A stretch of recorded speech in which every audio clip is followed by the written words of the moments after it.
Hello friends, મારી channel cooking with કિંજલમાં તમારું સ્વાગત છે. આજે આપણે બનાવીશું હેલ્ધી અને ટેસ્ટી મગનું શાક, જે જીરા રાઈસ સાથે ખાવાની ખૂબ જ મજા પડે છે.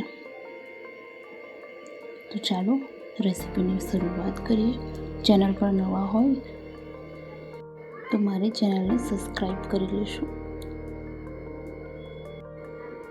અહીંયા મેં 1 કપ મગ લીધા છે, જેને મેં બાફી લીધા છે.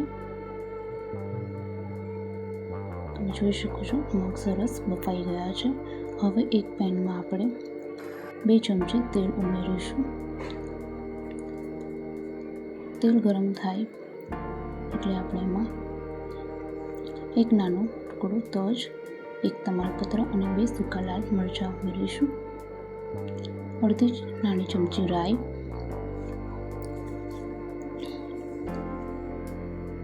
રાઈ સરસ સંતળાઈ જાય એટલે આપણે એમાં ચપટી હિંગ નાખીશું. તમે જોઈ શકો છો રાઈ આપણી સંતળાઈ ગઈ છે. ચપટી હિંગ એડ કરી દઈશું. 8 થી 10 કડી પત્તા એડ કરી દઈશું.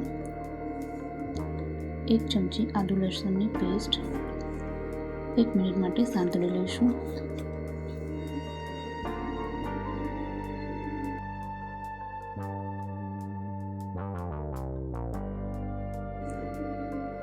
એમાં 2 ઝીણા સમારેલા લીલા મરચાં એડ કરી દઈશું.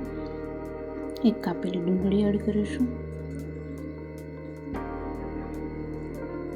ડુંગળીને સરસ રીતે શેકી લઈશું. ગોલ્ડન બ્રાઉન થાય ત્યાં સુધી આપણે ડુંગળીને શેકી લેવાની છે, જેથી કરીને ડુંગળીની કચાશ ના રહી જાય.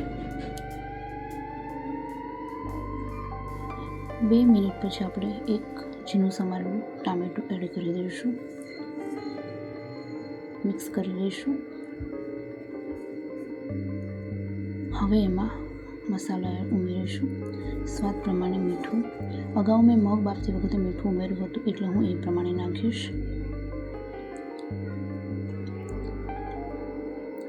1 ચમચી લાલ મરચું, અડધી નાની ચમચી હળદર, 1 નાની ચમચી ધાણા જીરું. હવે આ બધા મસાલાને મિક્સ કરી લઈશું.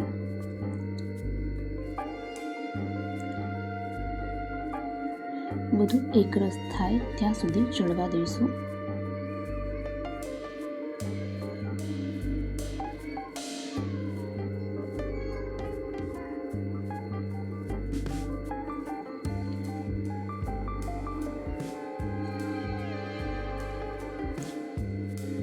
તમે જોઈ શકો છો આપણું બધું મસાલો એકરસ થઈ ગયો છે અને તેલ પણ સરસ રીતે છૂટું પડી ગયું છે.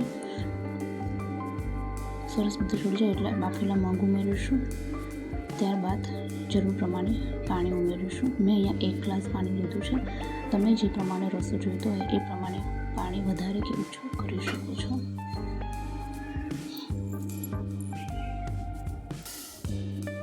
હવે આપણે 5 મિનિટ સુધી ઉકાળીશું.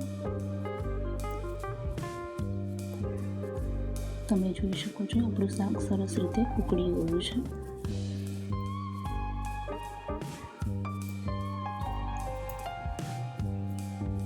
હવે આપણે એમાં કોથમીર નાખીશું.